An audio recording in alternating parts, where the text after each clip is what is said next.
Et maintenant, on passe aux nouvelles technologies au service de notre quotidien. Toujours avec l'ami Clément Le Saffre. Clément, le marathon de Paris a lieu dimanche et vous nous avez trouvé les meilleurs accessoires de running connectés. Absolument, et on commence en toute logique par les pieds. Savez-vous qu'il existe des semelles connectées, Mathieu? Des semelles connectées. Absolument, elles se glissent dans les chaussures, c'est un peu comme des semelles orthopédiques.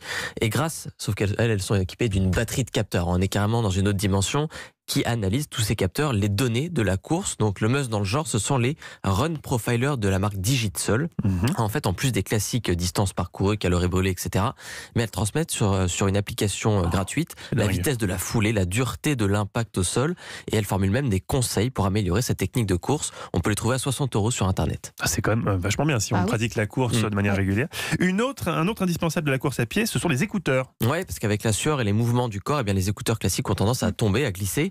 Il y a donc deux types d'écouteurs adaptés au sport. Les tours de cou, avec juste un fil qui relie les deux écouteurs derrière les oreilles, ce sont les moins chers. Il y en a à partir de 30 €. Beaucoup de marques en proposent, on les trouve partout.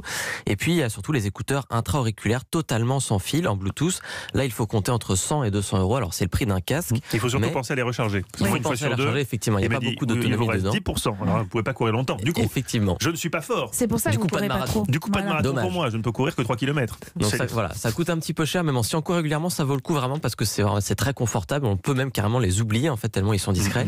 Et le top dans le genre, ce sont les Jaybird Run XT. Ils sont pas trop imposants et ils sont livrés avec 5 tailles d'oreillettes, donc on peut trouver vraiment le plus adapté. Pour compléter son équipement, si on veut vraiment être top, Clément, on peut ajouter un petit bracelet GPS. Ouais, c'est un petit plus assez pratique puisqu'en fait c'est plus léger qu'une montre et en général le bracelet est plus adapté pour limiter les frottements avec le poignet qui sont un peu désagréables.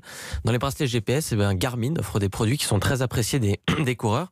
On les trouve autour d'une centaine d'euros et par exemple il y a le Vivo Sport qui est à 130 €, lui, qui permet de suivre en fait dans le temps son activité mais aussi sa condition physique, notamment la fréquence cardiaque pendant la course, ça peut être intéressant. Ça me donne presque envie de courir d'avoir tous ces gadgets. Mais vous savez que allons-y Mathieu, quittons l'antenne et allons-y. Allons-y, on vous laisse. Ça a révolutionné beaucoup tout ce qui était numérique. Là, ça a un côté un peu ludique de la course à pied. Absolument, c'est vrai. On On peut suivre ses performances, ça donne envie de se dépasser.